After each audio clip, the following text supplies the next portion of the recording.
Good morning, everybody, and welcome to this week's Keeping an Eye on the Geopolitical Ball with me, Jamie Shea, Senior Fellow at Friends of Europe.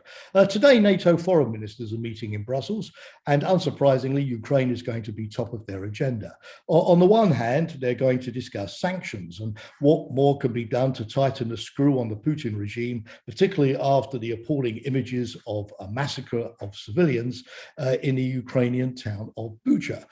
They will also discuss the delivery of more high-precision lethal weapons from NATO countries to the Ukrainian forces to keep them successfully in the fight against the invading Russian army. But I hope that they will spare some time today or tomorrow for a third topic, which is about improving and reinforcing NATO's collective defense posture.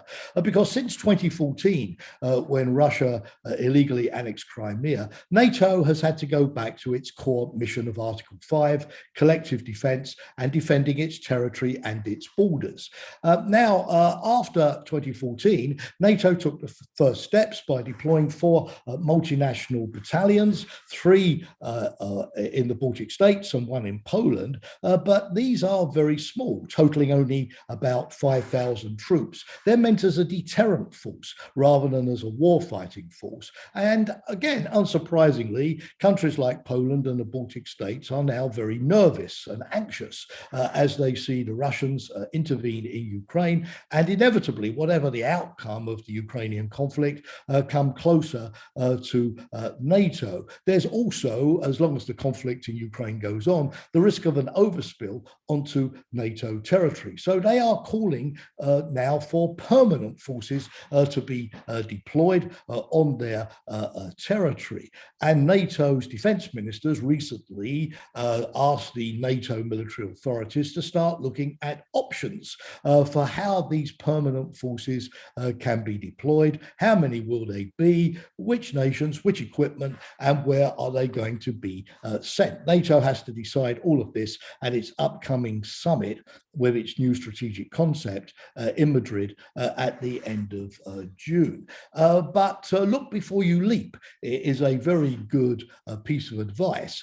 And before NATO starts taking decisions, there are some tough issues that have to be addressed, because after all, if Russia is now more threatening and if the possibility of war has increased in Europe, the possibility of getting it wrong and taking enormous risks with Allied security is enormously greater. Secondly, NATO is now spending quite considerable sums of money on defense. The Secretary General of NATO, Jens Stoltenberg, just last week issued his annual report, and he revealed that in 2021, NATO countries spent $1.06 trillion dollars on defense. It was a 5.8 increase over 2020. And in recent weeks, you've seen Germany announce that it will spend 100 billion euros more on modernizing the Bundeswehr. Poland saying that it will spend 3% of its GDP on defense. Lithuania, 2.5%. Belgium, Norway have all added extra funds to their budgets. And of course, if so much money is now sloshing around defense contractors, there is a danger that much of this money will be wasted.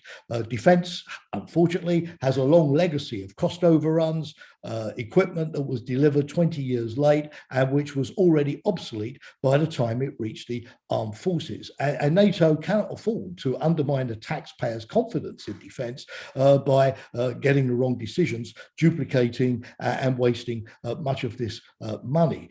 So what are the tough questions that NATO foreign ministers need to confront? Well, the first one is, should there be permanent forces or permanent bases? Yesterday, General Mark Milley, the chairman of the US Joint Chiefs of Staff, testifying to the US Congress, said that he did not want the US to station permanent forces in Poland or the Baltic states. Instead, those countries should provide the money to build bases for rotating American forces. Now, why did General Milley say this? I think for two reasons. Number one, he does not want to park a substantial proportion of the American army permanently in NATO when he might need to use it in the Indo-Pacific or the Middle East or Africa as crises emerge. Secondly, he knows that if the United States sends permanent forces, it will have to, like during the Cold War, go back to building schools and hospitals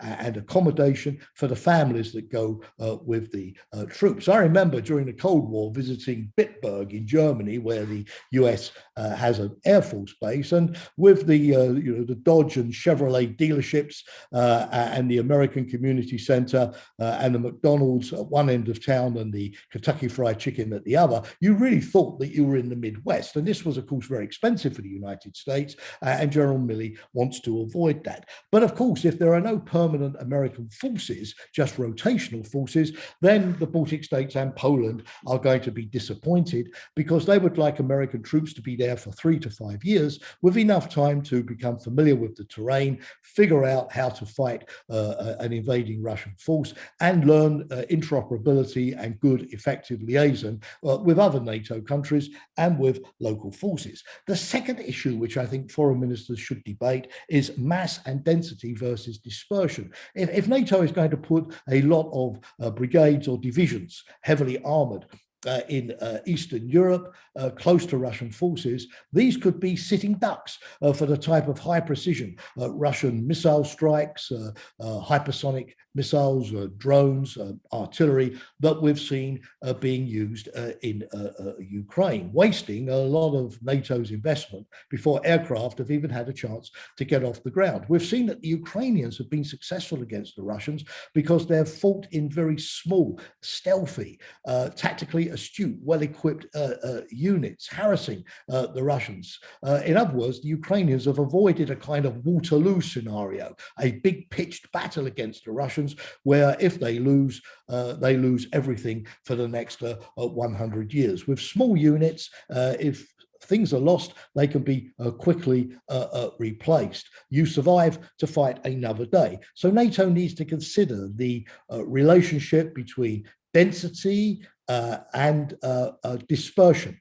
The third issue is, do we match the Russians tank for tank or aircraft for aircraft? We've seen in Ukraine that armor can be very quickly and effectively destroyed by simple but sophisticated weaponry like the Stingers, like the Javelin anti-tank missiles. And so clearly NATO has to think of maybe a more asymmetric approach to defeating a Russian army, maybe using more cyber effects, for instance, and more of these javelins and stingers in its arsenal. Maybe NATO needs more tanks, but it should think of what the ratio should be and in what type of formations before it rushes to give juicy big contracts to the defense companies. The third issue is the Russian way of warfare. The Russians have shown in Ukraine that they don't abide by the Geneva Conventions or the laws of armed conflict. They shell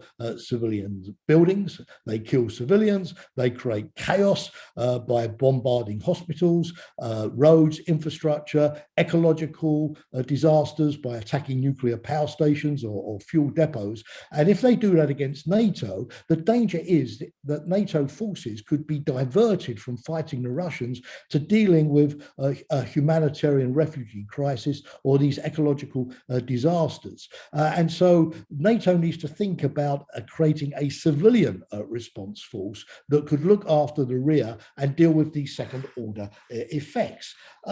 Finally, NATO should also consider opening a second front. All warfare has needed some kind of diversionary tactic or a second front to divide the enemy forces and increase the chances of success. You think of the way in which D-Day in 1944 kept the Russians alive in the east by diverting large numbers of German forces to the west. So the NATO has to think also about what it could do to create diversions so that it is not facing the full might of a Russian attacking force. Now, these are tough questions, but war has returned to Europe, tragically, in Ukraine. The risk to NATO is higher than it's been since the early phases of the Cold War. As we know from history, the wrong defense posture can be catastrophic. Think of the millions of francs that the French spent on the Maginot Line in the 1930s, or the millions of Reichsmarks that the Germans spent on the Atlantic Wall during the Second World War. These were very impressive constructions, but they ultimately failed to save both France and Germany from defeat and occupation. So, as I've said, look before you leap, and let's ask some of the tough questions before we start issuing all of the juicy contracts. Thank you very much for watching me this week. I look forward, as always, to engaging with you next week. Bye for now.